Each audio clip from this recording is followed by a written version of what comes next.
कुनोन की मेट पूछती है कि हमें 5 दिन हो गए हैं लगातार चलते हुए, लेकिन अभी तक हम कितनी दूर आए होंगे? तभी दूसरी तरफ कुनोन बोलता है कि अभी भी हम हुगुलिया में ही है। इस हिसाब से चले तो हमें 1 महीना लगने वाला है और उसकी मेट काफ़ी ज़्यादा निराश होती है कि काफ़ी लंबा समय लगने वाला है उन्हें। कुनोन बोलता है चिंता मत करो, अगर मेरे ग्रैंडफ़ादर का मैनर है तो वहाँ पे हम रुक सकते हैं। और उसके बाद कुनोन बोलता है आइको, क्या तुम सच में? तभी आइको बोलती है हाँ, सच कहूँ तो मैं भी अब शादी करना चाहती हूँ और अपनी ज़िंदगी को बेहतर बनाना चाहती हूँ। और उसके बाद आइको बोलती है अरे ये देखिए मैनर आ चुका है। आइको और कुनोन बातें ही कर रहे होते हैं, तभी कुनोन के ग्रैंडफ़ादर वहाँ पर आता है और कुनोन उसे गले लगा लेता है। लेकिन कुनोन बताता है कि जो ग्रैंडफ़ादर है, वो असल में एक डीमन लॉर्ड की तरह दिख रहे हैं। आइको बोलती है कि लॉर्ड रीजेंट, आपके लिए आपकी बेटी ने एक कार्ड दिया है, यानी कि कुनोन की मदर ने। और उसके बाद कुनोन के जो ग्रैंडफ़ादर है, ये देखकर थोड़ा परेशान हो जाते हैं। फिर वो चिट्ठी को पढ़ते हैं और बोलते हैं, एक बच्चे के लिए 5 लाख रुपया महीना का खर्चा करना पड़ेगा।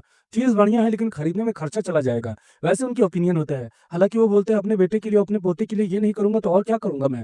और उसके बाद दूसरी तरफ जो कुनोन है वो एक माँग रखता है कि ग्रैंडफ़ादर आप प्लीज़ मेरे लिए एक मेड ले आएँ, क्योंकि आइको अब बहुत जल्दी शादी करके चली जाएगी। और दूसरी तरफ ग्रैंडफ़ादर ऐसा ही करते हैं। तब हमें दिखती है रिंको, जो कि 18 साल की है और वो बोलती है कि अब से मैं कुनोन मास्टर के लिए काम करूँगी और मैं अपनी शादी के लिए पैसे जमा कर रही हूँ। वैसे कुनोन मास्टर, आपको पता है कि मेरा एक फियांसे भी सेट हो गया है। हालाँकि मेरी बड़ी बहन का अभी तक नहीं हुआ। हालाँकि दोस्तों मैं बता दूँ कि रिंको आइको की छोटी बहन है। तभी आइको बोलती है कि तुम्हें मार खानी है क्या? तभी रिंको बोलती है नहीं, माफ़ कर दो, लेकिन आइको दीदी को भी अब शादी करने की ज़रूरत है। और आइको बोलती है हाँ, हाँ समझ गई। उसके बाद रिंको की एनर्जी देखकर कुनोन बोलता है ये बिल्कुल आइको की तरह ही है। हम देखते हैं आइको अपनी छोटी बहन रिंको को सारी चीज़ें समझा रही होती है कि कुनोन को चाय पसंद है और वो मैजिक के द्वारा सारे काम कर लेंगे, तो तुम्हें बस उनका समय-समय पे ध्यान रखना है। और उसके बाद हमें आइको का पास्ट दिखाया जाता है, जहाँ पर कुनोन के फादर बोलते हैं कि उम्मीद है कि आप यहाँ पर अच्छे से काम कीजिएगा। आइको बोलती है ठीक है, मैं यहाँ पर बहुत अच्छे से काम करूँगी लॉर्ड। और उसके बाद वो कुनोन का ध्यान रखने लगती है। ये तब का सीन है जब कुनोन बहुत ज़्यादा उदास रहा करता था। लेकिन वक़्त के साथ सब बदल गया और कुनोन फाइनली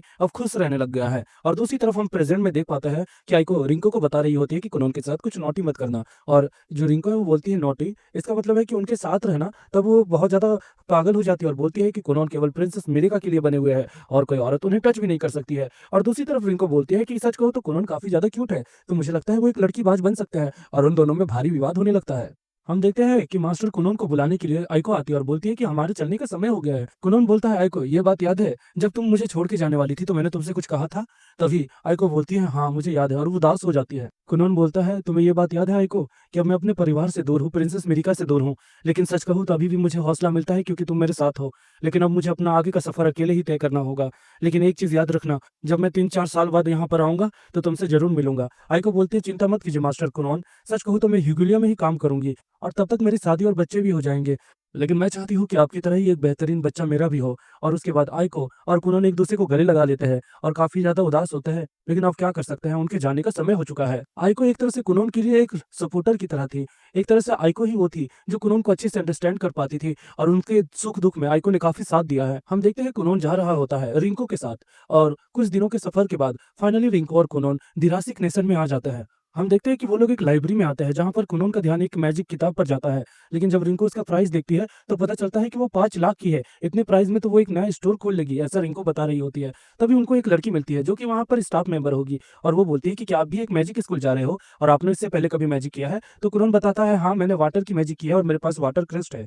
वो लड़की उसे उसका मैजिक दिखाने को कहती है। तभी वो अपना मैजिक करता है और एक क्यूट सी बिल्ली को ले आता है। वो उसके मैजिक से काफ़ी खुश रहती है और बताती है कि दिरासिक में अभी कॉम्पिटिशन का माहौल है, लेकिन यहाँ पर एक बहुत बड़ा कॉम्पिटिशन आने वाला है जिसमें दुनिया भर के मैजिशियन हिस्सा लेंगे और अगर आप उसमें सिलेक्ट हो जाते हैं तो फिर आप बहुत ज़्यादा फेमस हो जाएँगे। कुनोन भी उसकी बातें सुनता है और मानता है। तभी उस लड़की को कुछ याद आता है और वो बोलती है कि मेरे पास एक सेकंड हैंड मैजिक बुक है जो कि मोस्ट पॉपुलर सॉर्सरर जियोनली फिनोल के बारे में है। इसमें आपको उनके सारे स्पेल मिल सकते हैं। कुनोन बोलता है नहीं ठीक है, अभी मैं ये नहीं खरीदूँगा और वो लोग आगे बढ़ जाता है। फिर वो एक कपड़े की दुकान में रहता है और वो कपड़े की दुकान वाला बोलता है कि इतने अच्छे कपड़े पहनने वाला कौन यहाँ पर आया है अपनी मेट के साथ? और उसके बाद वो बोलता है एक्सक्यूज़ मी सर। और दूसरी तरफ रिंको अपने कपड़ों को ट्राई कर रही होती है। कुनोन बोलता है कि ये कपड़े का फर किससे बनाया गया है? तब वो बताता है कि ये ब्लैक फॉक्स से बनाया गया है। तभी वो टेक्सचर पैटर्न याद कर वही ब्लैक फॉक्स को दोबारा वहाँ पर ले आता है और ये बातें देखकर वो शॉपकीपर हैरान हो जाता है और उसके बाद वो बोलता है कि क्या तुम लड़की को भी बना सकते हो क्या? तभी हम देखते हैं रिंको काफ़ी गुस्सा हो जाती है और उसे बोलती है कि तुम पागल हो गए हो क्या? मास्टर कुनोन को ये सब बोल रहे हो? और वैसा कहती वो लोग चली जाती है और दूसरी तरफ हम देखते हैं कि वही लड़कियाँ वहाँ पर आ रही होती है। वो शॉप में एंटर करती है और बोलती है, मैंने सुना है कि यहाँ पर ब्लैक फॉक्स का फर रखा हुआ है। तभी उनका ध्यान ब्लैक फॉक्स पर जाता है और दूसरी तरफ वो बता रहा होता है कि एक लड़का आया था जिसने मैजिक करके ये बनाया था। तभी हम देखते हैं वही सेंट उसे टच करती है तो वो वाटर रहता है जो कि खत्म हो जाता है। और दूसरी तरफ सारी लड़कियां बोल रही होती कि अरे आखिर किस बंदे ने ऐसा कैसे कर दिया, वो भी वाटर मैजिक के साथ, ये तो बहुत ज्यादा मुश्किल मैजिक होता है। और दूसरी तरफ सेंट बोलती है कि मुझे भी ये मैजिक नहीं आता, आखिर उसने ऐसा कैसे कर दिया। हम देखते हैं कि फाइनली वो लोग धीरास्ती को आ जाता है और वो लोग एक जगह पर रूम लेने की कोशिश करते हैं। लेकिन तभी स्टाफ मेंबर बोलते हैं कि माफ कीजिएगा, यहाँ पर सारे रूम फुल हो गए हैं। और इसे सुनकर उनकी सिट्टी पिट्टी गुल हो जाती है। और दूसरी तरफ हम देखते हैं ग्रैंड मास्टर कुछ लिख रहे होते हैं। तभी वहां पर जियोन एंट्री लेता है खिड़की तोड़कर और ग्रैंड मास्टर को बोलते हैं कि मुझे अपने स्टूडेंट को लेकर कुछ बातें करनी है आपसे। वो लोग मायूस होकर जा रहे होते हैं। तभी वहां पर वही स्टाफ आती है और बोलती है कि मुझे माफ कीजिएगा, लेकिन मुझे पता नहीं था आप सॉर्सरर हो, और सॉर्सरर के लिए जो रियल एस्टेट एजेंट है उन्होंने काफी अच्छा बिल्डिंग आपके लिए सोच के रखा है, आपको वो अच्छा लगेगा। और वो लोग खुश हो जाते हैं। फिर हम देख पाते हैं एक बहुत बेहतरीन घर को जो कि काफी आलीशान रहता है। दूसरी तरफ एक अंधेरे में दो लोग आते हैं और उसके बाद एक आदमी बोलता है कि ये 4 स्टूडेंट है ना? इनमें से ये कौन है कोनॉन गुरियन? इससे हमें वो काफ़ी ज़्यादा मिस्टीरियस देखने को मिलता है। हम देखते हैं स्टाफ मेंबर उन्हें हॉस्टल को दिखा रही होती है और हॉस्टल के साथ वो उन्हें 3 स्टूडेंट से भी मिलाती है जो कि बिल्कुल उन्हीं की तरह सेम ईयर में है। लेकिन जब वो 3 स्टूडेंट उसे देखते हैं तो वो देख पाते हैं कि इसकी आँखों में तो आई पैच लगी हुई है। क्या ये अंधा है? और इसी के साथ दोस्तों हमारा एपिसोड 8 खत्म होता है। मिलते हैं नेक्स्ट एपिसोड में।